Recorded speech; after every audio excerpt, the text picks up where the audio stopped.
नमस्कार, आपण पाहता सक्षम लोकशाही न्यूज नेटवर्क, निरपेक्ष निर्भीडतेचा आवाज। तर जाणून घेऊया आजच्या दिवसभरातील महत्त्वाच्या ताज्या घडामोडी। येणाऱ्या 25 मार्च 2025 नांदेडला बुद्धगया आमच्या ताब्यात देण्यात यावी, इतर मागण्या संदर्भात आंदोलन आहे। ते आंदोलन भिक्खूंच्या नेतृत्वात निघणार आहे। त्या आंदोलनाला कोणत्याही राजकीय पक्षाचं आणि संघटनेचं नाव नाही, फक्त समाजाचं आंदोलन आहे। भिक्खूंच्या नेतृत्वात निघणार आहे। मी आपल्या सर्वांना या धम्मपरिषदेच्या विचारपीठावरून आवाहन करतो, येणाऱ्या 25 तारखेला 11 वाजता आपण नांदेडला उपस्थित राहावं। येणार का? येणार का? मोर्चात हातवारे करा बुद्धगया मुक्तीसाठी।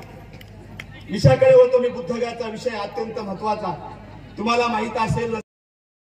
मोर्चा ठेवला आहे भिक्खूंच्या नेतृत्वात। येणाऱ्या 25 तारखेला नांदेड येथे सकाळी 11 वाजता जिल्हाधिकारी कार्यालयावर बुद्धगया आमची आम्हाला मिळली पाहिजे म्हणून मोर्चा ठेवलेला आहे। तुम्हाला तुमच्या मायच्या आणि बापाची शपथ आहे, तुम्ही येणार की नाही? हातवारी करा। किती ओरडले, किती डुप्लिकेट आहे, नाही आले तर तुमच्या नवरी मेल्याशिवाय राहणार नाही। त्याच खबर आली म्हणून समजा एकी जर नाही आली त्यांचा नवरा किंवा पूर्ण गेले नाही। कोणाची गद्दारी करा, बुद्धाशी करू नका। एक बाईनं आपल्या गावच्या सगळ्या बाईंना हातवारी करा। बुद्धगया माझं शेत म्हणून नाही, मला भेटावं। देव देव